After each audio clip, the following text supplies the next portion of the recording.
You're listening to It's Not a Show with Tara DeFrancisco and Rance Rizzuto. They're usually performers, but today they're just pals. And it's not a show.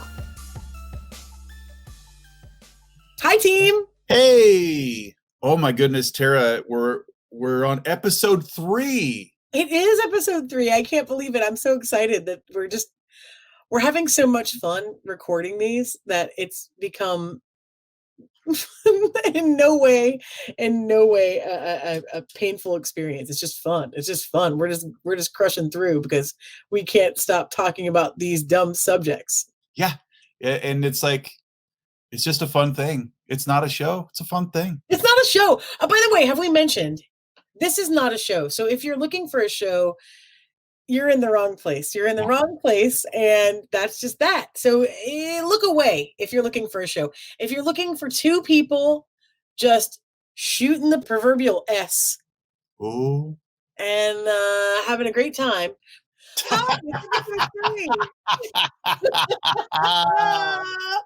I'm so glad you're here, everyone. This is fun. I am excited.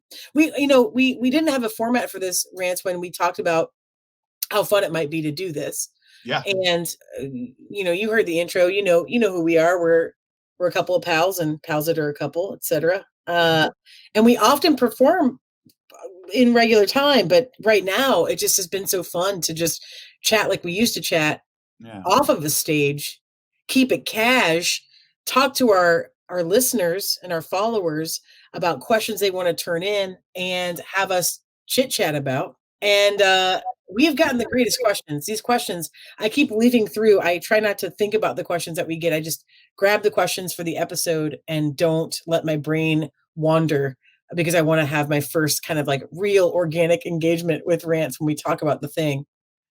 But man, these questions are so funny. They're just so funny. If this is the first time that you're listening, in our last episode 2, we discussed brunch, dog dreams, and old babies.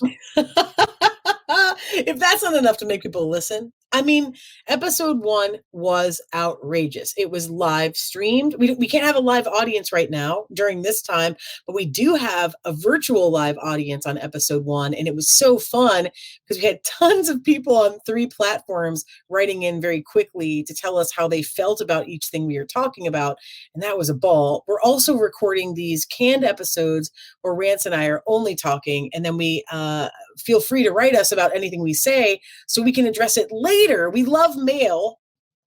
So if you have a strong stance about it, we definitely want to hear it. That's the fun of this, is we get to either hear you live on the stream or the comments, I guess I should say now, because it's not really live, but it's virtually live.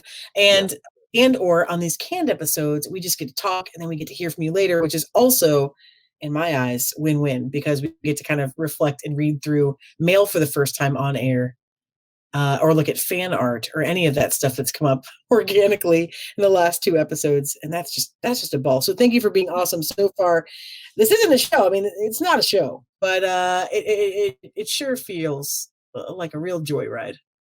It sure does. So this episode, as Tara said, is in the cans.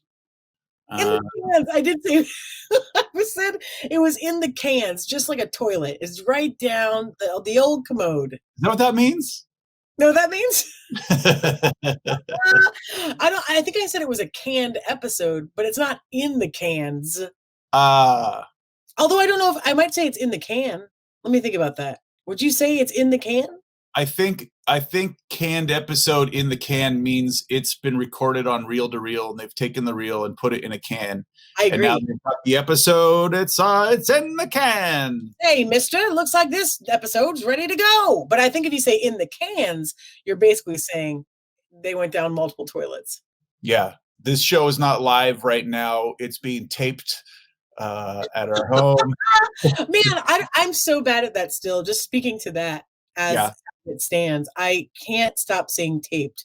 I've really tried. I feel like I'm generally pretty okay at modifying my language because it's hard. Language is a living thing, right? But for some reason, taped is like stuck in my 80s, 90s grow up head. which is like, oh yeah, I've got that on tape, is like something I definitely still say. I don't say I recorded it. I don't know what would you say? I recorded it? I would say recorded, and I think that just maybe within the last 4 years, I finally feel like I've strongly crossed over to recorded instead of videotaped. Oh, good for you. Congratulations. I videotaped a show. Oh yeah? Maybe it's because I don't tape shows anymore because everything's just around. Yeah, you don't have to tape a show. Whereas like before you had to be like, I gotta go set the old VCR for Different World at 8:30 on Thursday. You had to like plug it in. Yeah. I think that was his actual showtime. I feel good about that. Whoa. Remember Must See TV? Remember that? Yeah, that's all I refer to every Thursday. It's still stuck in our brains. There's no such thing as that now because Must See TV is just Netflix or whatever, any carrier. Yeah. And what is really must see? Like it's like, yeah, that's true. It's just all binge worthy. Nothing is must see TV anymore because it's all just things you find. But also, it's like if you need to see something specific, it's like viral. It's like a viral thing. Like we should watch this Beyonce thing, or we should, check out this I don't know, YouTube video or something. It's like not like a TV program. Or it's like marketed as binge watch. Like we just gave you 12 episodes of blank. Yeah, they know what we want right now. That's like, are you going to stay inside for the next day and 3/4? Congrats. Here's Ozark. So we're Tearing Rants. This is a show.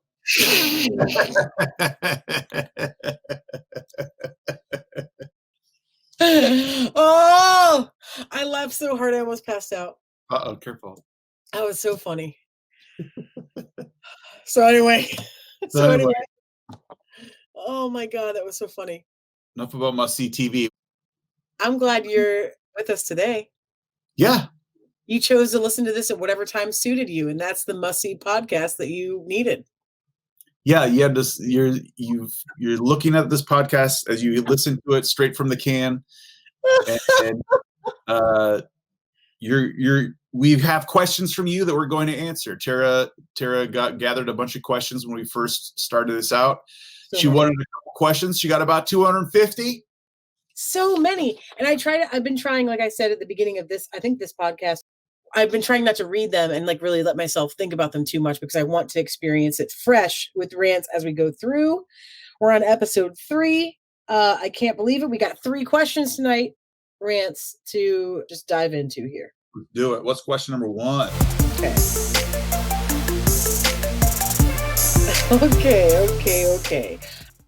I'm going to give you an either or question first. Ooh. Polar bears or grizzly bears? And it's a question from Scott Rawson in Madison, Wisconsin. That's it? Yeah, it's like an either or. Now, we don't get a lot of these anymore. At very first, when I asked for questions, a lot of people were like blank or blank. But then the questions got so wild that we shied away from the either or. But the fun is talking about the why of the either or. So if we do have an either or question now and then, your job is to go on the journey of explaining to us why it is. Yeah. I need like I typically need like something to quantify, and I mean I would say definitely polar bears if the question was what do we need more of? Oh, that's nice. Yeah. And I would say grizzly bears if the question was what do you least want to be attacked by? So the qualifier here is what's holding you back. So let me tell you what I think. I don't know this for sure, but I'm going to take a stab. I'm going to say that they're probably generally asking what most people would on an either or, which is what's your preference? Like which one do you like more? I guess is generally what the expectation would be. I would go polar bear simply because I like an underdog, and I'm more drawn to their story and how like trying to save them is cool. I like seeing them swim in water in the zoo. Mm-hmm. I like to see this giant creature like just playing with the ball in the water. Yeah, we're just having a little fun. We're just drinking Coca-Colas and having some fun. Like I don't like their situation where they are not they're sort of like their habitat is sort of crumbling. I think I might also go with polar bears. When I saw this question initially, my instinct was grizzly, only because I think grizzlies are more in our like terrain. I mean, like in North America, we don't see a Mhm. lot of polar bears unless you're at the zoo. So I wondered if I coupled some zoo stuff with it, but also like I do like a polar bear, and I do feel sad for polar bears, and I feel like they need more ice and they need more terrain. Yeah, you know what else? Grizzly bears make me like have a really strange level of discomfort that has nothing to do with them being like killing machines. Like I think they have like an awkward face. What? You know that thing about like if a bear is attacking you, you're supposed to hit it in the nose. Okay. Is that a thing you're not familiar with? I'm not so familiar with it, but I also know I am familiar with like there's different tactics for different bears. Like there's one type of bear that you're supposed to stand still for, and another type of bear you're supposed to make as much nose as much noise as possible. So I didn't know that in particular about grizzly bears. Yeah, I don't know. I think it might be grizzlies and brown bears. Unless my facts are wrong. I went camping. Rance knows this, but I went camping out west, like right after I graduated college for a long, long time, like a month. A bunch of friends and I like hiked everywhere and camped and pitched tents and like slept outside in the elements and all that stuff. All the stuff you do on a cool like out west, just like national parks tour kind of thing. Slept under the stars. It was really great. But we also like had brown bears around a lot. We had to wear a thing called bear chimes, which I Mm. would never ever. I don't think I would ever do this level of hiking now. A, it's like fairly athletic, and B, you are like sleeping outside and a bear could come to your tent at any time. And I don't know that I would be like, hey, this is fine. We had to strap these like basically like jingle bells to our backpacks to hike. And Mm-hmm. one of the things they had were like they had bear spray, we had bear chimes, and we also like were told like if you can hit a bear in the face, which I already have opinions about of like, let me just get one good swing. Ooh. Yeah, like if they're attacking you, ooh, the nose is like the place that hurts the most or like disorients them the most. So if you like hit a bear in the nose, it's supposed to stop attacking you. Dang. Um, but grizzly bears are way bigger than brown bears. Yeah. And they also just like think about Uncle Buck. Okay, Uncle Buck's a grizzly, right? I think Uncle Buck is Oh, I'm sorry. Is it the Great Outdoors I'm thinking of? Uncle Buck has no bears in Okay, so the Great Outdoors. Sorry, I'm mixing up my John Candy movies. The Great Outdoors, I believe, has a bear in it, and the bear is enormous. It's like uh, as tall as the cabin. I feel like it can't fit through the door, Huh. and it has to like come in and kind of like hunch and get in. It's a real bear they used for the movie. I mean, I'm sure it's trained or whatever. But anyway, it comes in and it kind of like bear screams. How the others are like, "Roar!" Like when bears make noise, they look crazy. They look like their mouth isn't like their mouth. Yeah, their mouth has a lot of like sort of side to side movement that's not Yeah, quite symmetrical. yeah. I'm just going on record to say that bears have awkward faces. I guess I wouldn't have like would have not really sat down with this otherwise, but I'm thinking about it now, and I feel like maybe what makes me uncomfortable about grizzly bears is the way they like move. Now here's another thing. I've also seen Werner Herzog's Grizzly Man. I was going to bring that up. Okay, good. Like way more times than a person should have. I bet I've seen it like almost 10 times. I don't know why. I don't know why I've seen it that many times. But yeah, I've seen it a lot. And it is Rance hasn't seen it. I don't want to like ruin it for anybody. If anyone's going to watch it. It's a good documentary, but it's about this guy Timothy Treadwell that lives in the wild with bears and basically like kind of believes he's a bear. I mean, it's a real person. I don't want to like That was his first mistake. That was his first mistake. for sure. It might not be his first mistake, but it's definitely his middle to last mistakes. I mean, I think that's what's troubling about this documentary is this person is not necessarily in the greatest state of mind, and they are living amongst bears. Part of it's really beautiful, part of it's really like wonderful, and it's honorable in some ways, and some of it's like just not good. Where you're like, this guy is not a bear; he's a human. He's a human, and he is not a bear, and he needs to sit down with that and make sure that it doesn't become his, his demise. Which spoiler, a lot of the movie is about that it is. So I guess you would learn that fairly quickly. But I think everyone knows what happens to that guy in the movie. Yeah. Okay, good. I just didn't want to like be like, hey, this thing's ruined for you. But yeah, and the grizzly bears in that movie are like, they're really beautiful. They're out on this plain and like eating. I think it's Alaska, if memory serves, out of my whatever 7 times really seeing it.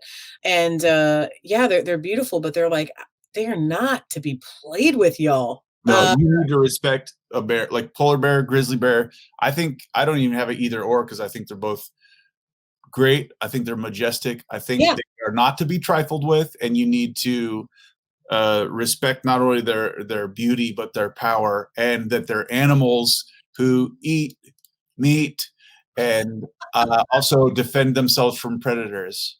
Yeah, I guess that's what I don't feel as urgently scared by a polar bear, whether I should or shouldn't. I just don't think there's the folklore of like being attacked by a grizzly bear is more prominent than worrying about a polar bear coming after you, because a polar bear probably doesn't have a lot of humans around it on the average, whereas a grizzly bear might. That's my guess. If this question also was, which would you rather be attacked by? Oh, I would rather be attacked by a polar bear, and here's why. Tell me. Because the grizzly bear is more likely to be in the forest, so you're like in amongst trees and it's hard to see. Mm-hmm. Whereas polar bear is in the snow, so you're like looking at sure, it's a white bear, but you're looking at like probably a nice flat tundra of snow to be able to see a thing coming. And B, I wouldn't be in the snow. Like, I just wouldn't be there. So I'd rather be attacked by one of them, because I'd be most likely to not be where they would be to be attacked in the first place. No, but that's not the question you're posing. Hold on a second. Just because you wouldn't normally be in the snow doesn't mean you can elect out of being attacked. You just said, I'd rather be attacked by a polar bear than a grizzly bear. It doesn't matter how often that happens. Aha! If you see Rose's face, you'd see that I got him. I got him, everybody. I got him. Which I think is like, I think what you're saying is right. You have less, what you're arguing, I believe, is you have less possibility of being attacked by a polar bear, maybe because there's like open land, and well, I guess there isn't a grizzly bear too, but it's cold and you can get out of there. You might not be outside as much. I think I'd rather be attacked by a polar bear as well, because I'm wondering if I would just be like frozen, rather than like, if I like, maybe I'd be numb because I'm like laying in a pile of snow. If we're gonna go there, and you're like grizzly bear, no way. It would be awful.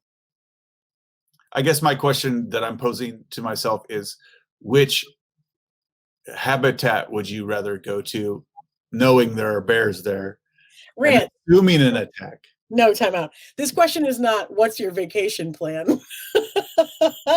This question is polar bears or grizzly bears, and you amended it to say, which would I rather be attacked by? Which vacation destination would you rather go to? Grizzly bears or polar bears? I mean, that's an interesting question, but it's not the one we have. I do think that, like, I guess you could be attacked by a polar bear in a zoo, and that would be garbage too. But I think that a grizzly bear would be worse. I don't know why. I just feel it. If we're talking about preference, I think it's polar bears. If we're talking about attacks, I think it's polar bears. If we're talking about general, like, cozy feelings, I think it might be polar bears because of Coca-Cola. Well, I think we successfully answered that one. Thanks, Scott. I mean, that was an interesting one, though. I guess I didn't expect it to go that long. I didn't either. It's because it was so open-ended that we had to hit a bunch of different angles. Yeah, I like that part. That's what I like about those either ors, because you can just say an answer, or you can be stupid like us and really, really go into it. Yeah.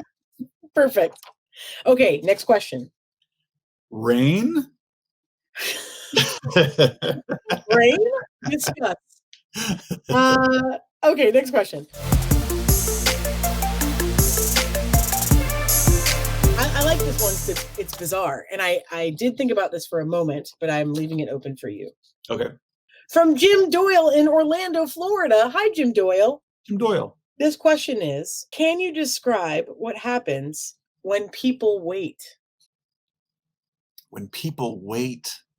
I think, and I'll tell you what I think the spirit of this question is. What's a description of waiting? And what does that feel like in the human body? Well, I feel like waiting only happens when you're expecting a desired outcome that hasn't happened. I think that's fair. So, like, if you're not expecting a desired outcome, then you're not waiting for anything. But if you are expecting, I need to call a timeout. That is a really beautiful. You should feel really proud of that sentence that you just spoke, because I think that is really well said. Meaning that, like, if there's outcome desired, then waiting happens. But there's no waiting if you're present, or if you're like, maybe if you're just like pleased. I won't even call it presence, but like if you're doing fine and you're pleased, you're probably not waiting for much. Although I guess you can wait for a ride and you can still be pleased, but you're still expecting an outcome. You're expecting a ride. Yeah, waiting doesn't necessarily hold in its own anxiety, good or bad. Yes. It describes the amount of time between expecting an outcome and the outcome happening.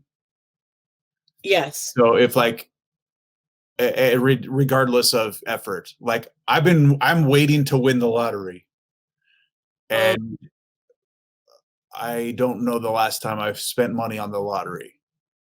So although it'd be cool, I'd love to have the outcome of I win the lottery. I'm not pursuing it. Well, I would say that that's a difference, right? What you're describing is you're not waiting to win the lottery, you're playing the lottery because there's no expectation of outcome. But I'm saying you're playing the lottery is a thing that a way to wait for the lottery. Playing the lottery is a way to wait for winning for it. Just like if I'm waiting for a ride to get to a destination. Yeah.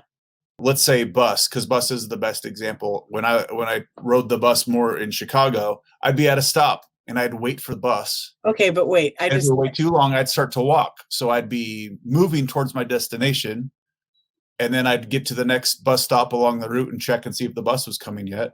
Yeah, but I think what you're saying, I take some umbrage with what you're saying, because I think that waiting implies that you expect to win. And when I would, like, if I play the lottery, I wouldn't say I'm waiting to win the lottery, because that means you think that you eventually will. Waiting has an outcome. So if I say something like, I played the lottery today, that just means, isn't that silly and fun? I played the lottery today with no expectation demanded. Waiting to win the lottery makes me think, this will be a fun conversation. Waiting to win the lottery makes me think that there is expectation tethered with the waiting, which is also why I think some people are more negative than positive, because they think like they deserve to win the lottery because there's expected outcome. But I'll never be disappointed, because I don't think that I think it's random who wins I think it's beautiful chaos most of the time, how these things happen. So I don't feel like I deserve it, therefore I'm not waiting. I think I could get it, and that's cool. So I'm not waiting to win. Does that make sense? Yeah. Okay. So some things are waiting doesn't count if it's not a desired outcome. I know it's desire. You still would want to win the lottery, but it's not a like deal breaker. Right. Yeah. Like, it doesn't mean I wouldn't want it, but it's I guess I've come to I'm at peace with the idea that I could or could not win. It just may change the trajectory of like not expecting it or expecting it. Right. So waiting implies, like, for instance, let's go classic. Let's say I'm waiting in line at like Chipotle. Okay. Shout out. I'm waiting in line at Chipotle, or I'm waiting in line at Disney World. My expectation is at some point I'm going to get my burrito, or at some point I'm going to get on the ride. and I better get my burrito at Disney World, and I better get my ride at Chipotle. Sometimes you will. Yeah, like, you know what I mean? It means that, like, I know that at the end of this, I get something. Right. But that along the same lines, there are some things that you wait for that do fall into that at the end of this, I expect this. And then Yes. maybe the expectation doesn't happen. No, I think that's a great, what you're saying is great. And what about this classic of like, I'm waiting for my one true love. Like, let's think of like when you're, you know, when you're like framing your life the way you want it to go, and you're thinking like, oh, I'm gonna meet my partner, and then we're gonna get married. It's like there's all these like, or whatever, we're gonna live together, we're gonna make a life of our choosing, whatever it might be. But waiting to meet them assumes positive intent that you believe that you will get it. That's interesting. If you were less hopeful, maybe you'd say like, I don't know. I guess there'd be no waiting in that, because like waiting implies there will be a payoff. Yeah, and there's that also that expectation. Like I go to Chipotle, I expect to have a burrito by the end of it because I'm watching people person after person in front of me do it. I'm seeing all the people at Disneyland go on the ride. I'm Hmm. seeing all of my all people around me that I know and don't know getting into relationships. Hmm. So I have an expectation that this will happen to me. Yes. Where like that'd be such a fun experiment to do, like just have a line and like pick a random person and they'd be like, yeah, what can I get for you? Can I get steak with beans? And I'm like, oh, we aren't selling any more burritos. Just to mess with the expectation. Because then is Oh, what? Well, what have I been waiting for? yeah. That is wild. I don't know. I mean, the actual question, I think we're orbiting it, but we might be answering it. Can you describe what happens when people wait? Maybe he also means like physically. I don't know. Like, Hmm. there's an energy, I guess, in waiting. But I think the expectation thing we're kind of talking about is the most interesting part of waiting. I just have a variable that also it's while you wait, you're simply passing time for what you construe to be the right amount of time. Like imagine like say that your internet service is not the best and you have to call the line to be like, I'm getting bad internet service, and you're on hold waiting for a customer service representative, and you're like, I've been on hold for 5 minutes, I'll keep holding. And then it gets to 10, and then it gets to 20, and you're like, what's going on? Same like waiting for a doctor in a doctor's office. The time gets further and further, and you have this window of like, this is how long I'll wait, and this is how long I'm supposed to wait. And Mhm. once it breaks that boundary, then it's like, then you just like know something's up. Like when you're getting an Uber and it says the driver's 2 minutes away and it's been 10 minutes till they get there. It's like something's wrong with the time frame. So one thing that you do while you wait is judge. You judge the amount of time it's taken and Okay. react when it's out of your perceived parameters. So if it's like, if you don't think the thing that you're going to get is worth the payoff, then your waiting time shortens. Or you just have a preconceived notion of like, if I want an Uber, Hmm. I'll expect it in 5 to 10 minutes. If I Hmm. want a pizza, I'll expect it in 45. So it's like we kind of learned like what are the things we will wait for and Hmm. what's the amount of time that we should need to wait for them, and then where does it fall out of there. So like that we're either if we order something from Amazon and it's like it'll be there in 2 days and it shows up the next day, you waited less and you're surprised, or it says it's going to be delayed a week and you're let down. Everything has like a perceived set True. time in your brain. So this might be fun to think about too, because I keep thinking back on these, like the ride or food or, you know, getting a car service or whatever it might be. Uh, Mhm. and going back to that other example of like emotional waiting, of like, I'm waiting for this thing that makes me feel like my life quality is better, which is not the same as going on a ride or getting a pizza. It's like, I'm waiting for a time, or like I'm waiting to graduate, or I'm waiting for, again, like to fall in love with the perfect person for me, or one of the perfect people for me, or whatever your life is. I like that kind of thing. And when we have that in our minds, I wonder if we also build up, because of our time waiting, we've built up the expectation of what they should and shouldn't be.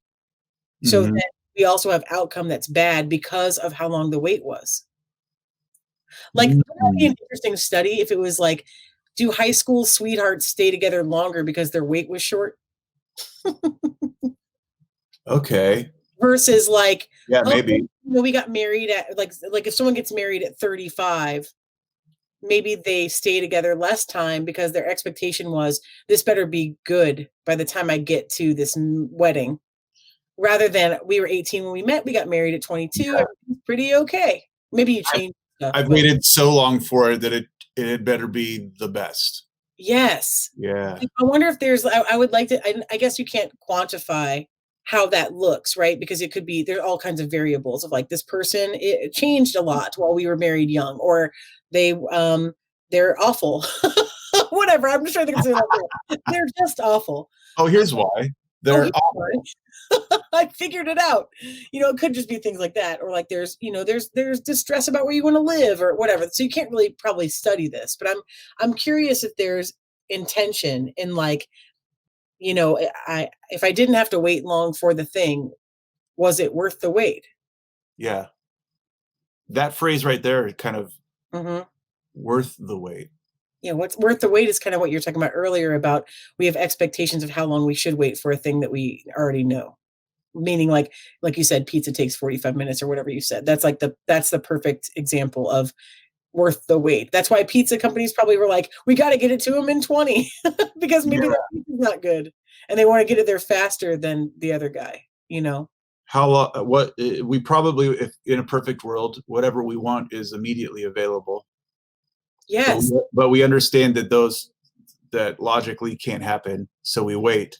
And is the thing worth the amount of time that we need to get it?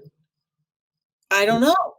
That this question is great. I mean, I It's really great. don't, because there's so many layers to it. There's so many layers to this question. Great job, Jim Doyle. Good Uh, work. oh, I just don't know. I don't know how to identify exactly what it feels like to wait. That's something I guess we haven't gone through yet. And this might be, maybe this is our final question of this episode, and we'll save what we got. I think there's a great answer for this question. Maybe we'll answer it in another episode. Oh, what's it feel like? See what it feels like. What's it feel Rather like? than describe what it feels like, let's let you feel what it feels like. And maybe tell us, honestly, maybe write us an email about what it feels like to wait. And obviously, this is us just being goofs, but if there is something that you're waiting for, what does that feel like? And I also don't think we necessarily said the energy of what it feels like to wait. And I think there's anticipation, there's excitement probably, and like, in the case that you're waiting, for the most part, you want the thing that you're getting. So you're, you know, yeah, anxious, I guess, is like anxiety is probably coupled with it a little bit.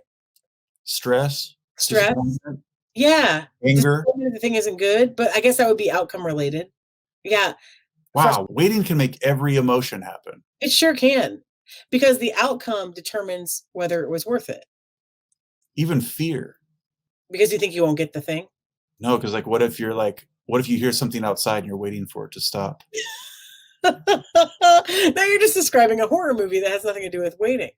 But yeah, I mean, I think there could be fear though. You could be fearful that the thing, the resource you're waiting for isn't plentiful. So then it's going to be exhausted by the time you get there. And then you're scared that you won't get it. Rance knows this. Rance knows this story. It's a favorite of mine.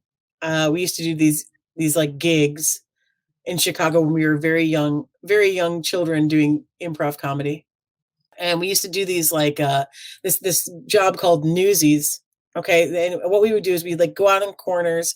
A very big, I guess it's not around anymore, so we can say it. Marshall Fields would like employ a bunch of improv people, Yep. and we go out on the corners of like State Street in Michigan, like out on the popular streets downtown in Chicago, and you would like hand out candy, or you'd like talk to people about sales and stuff. It was basically like our day job, where you'd get a couple $100 or whatever, $100 to do this thing for like 5 hours, and then you'd go do your improv shows at night. So it was great. Like coming up, it was like a fun thing because you were with your friends. It was so cold in Chicago winters. It sucked. It was decent money too, like for being a performer.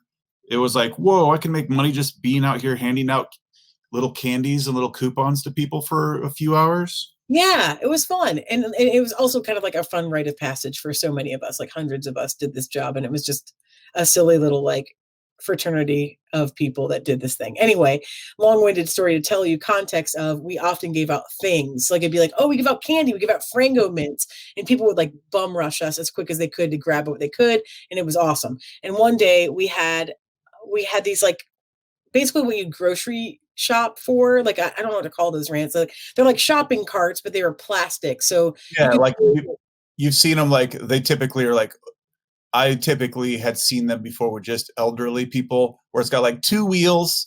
It's kind of a 2 foot, 3 foot tall cart, but you can put your groceries in it and just wheel it behind you without having to lift the actual groceries in the air. Yes, in Chicago it was really convenient because so many people didn't have cars, so you'd like walk that grocery cart home to your apartment or whatever. So we are giving out free shopping carts. These shopping carts are typically like $30 to $50, and they were giving them out as like fun prizes on the corners. And we got swarmed. Like we got swarmed. There were so many people. They all like rushed us, and we were just like trying to give them out left and right. They were flying. We had to keep running back to this garage to restock. And this one guy we worked with like was holding one of them, and he was getting basically mauled.